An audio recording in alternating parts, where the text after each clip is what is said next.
गुरु प्यारी साध संगत जी, नमस्कार जी। आप सब कैसे हो? आशा करती हूँ बाबा जी के श्री चरणों में अरदास करती हूँ कि मालिक की कृपा से, निरंकार दातार की मेहरबानी से आप सब बहुत खुश होंगे, मौज बहार में होंगे और अवश्य ही भजन सिमरन में होंगे। साध संगत जी, मैं हाजिर हूँ आज आप सभी से एक बहुत ही खूबसूरत साखी साझा करने के लिए। उम्मीद करती हूँ ये साखी आप सभी को बहुत पसंद आएगी। तो साथ संगत जी, चलिए आइए समय ना गवाते हुए शुरू करते हैं जी। साथ संगत जी, पुराने समय में एक गुरु और शिष्य एक साथ मूर्तियां बनाने का काम करते थे। मूर्तियां बेचकर उनका जीवन चल रहा था। शिष्य बहुत अच्छी मूर्तियां बनाने लगा था और उसकी मूर्तियों का ज्यादा पैसा भी मिल रहा था। गुरु की मूर्तियों ज्यादा कीमत में नहीं मिलती थी, अर्थात गुरु की मूर्तियों की ज्यादा कीमत नहीं मिलती थी। शिष्य को लगने लगा था कि वह गुरु से भी अच्छा मूर्तिकार बन गया है। इस बात का घमंड होने लगा था शिष्य को कि वह अपने गुरु से भी अच्छा मूर्तिकार बन गया है। गुरु उसे रोज यही कहते थे कि बेटा, और मन लगाकर सफाई से काम करो, तुम्हारी मूर्तियों में अभी भी कमी रहती है। गुरु से अपने काम की आलोचना सुनकर शिष्य को लगता था कि गुरुजी की मूर्तियां मुझसे कम कीमत में बिकती हैं। शायद इसीलिए गुरु मुझसे जलने लगे हैं। जब कुछ दिनों तक लगातार गुरु ने उसे अच्छा काम करने की सलाह दी, तो एक दिन शिष्य को गुस्सा आ गया।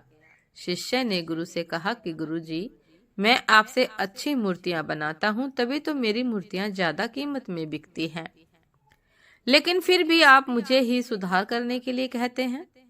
गुरु को समझ आ गया कि शिष्य में घमंड आ गया है, शिष्य घमंडी हो गया है।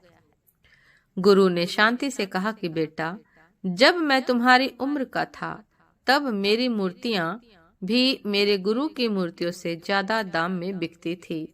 एक दिन मैंने भी तुम्हारी ही तरह मेरे गुरु से यही बातें कही थी। उस दिन के बाद से गुरु ने मुझे सलाह देना बंद कर दिया। मेरी योग्यता निखर नहीं सकी। मैं नहीं चाहता कि तुम्हारे साथ भी वही हो जो मेरे साथ हुआ था। साध संगत जी, गुरु की ये बात सुनकर शिष्य को अपनी गलती का एहसास हो गया। उसने क्षमा मांगी। इसके बाद वह गुरु की हर आज्ञा का पालन करता है और धीरे धीरे उसे अपनी कला की वजह से दूर दूर तक ख्याति मिलने लगी। केवल और केवल गुरु की आज्ञा मानकर, गुरु की आज्ञा का पालन कर कर धीरे धीरे उसमें सुधार होने लगा, उसकी कला में सुधार होने लगा और उसकी कला की वजह से दूर दूर तक उसकी ख्याति फैल गई।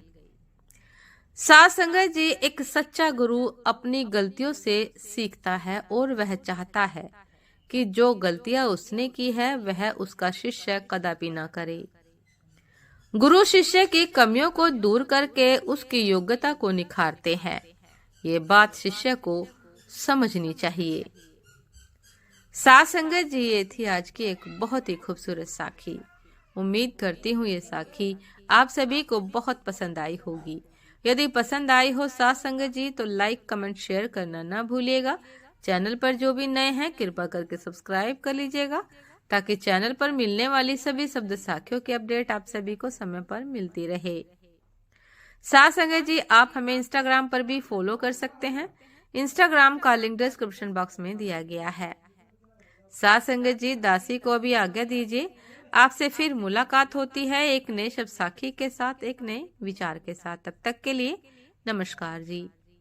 सदा खुश रहिए, मुस्कुराते रहिए, भजन सिमरन अवश्य करते रहिए। नमस्कार जी।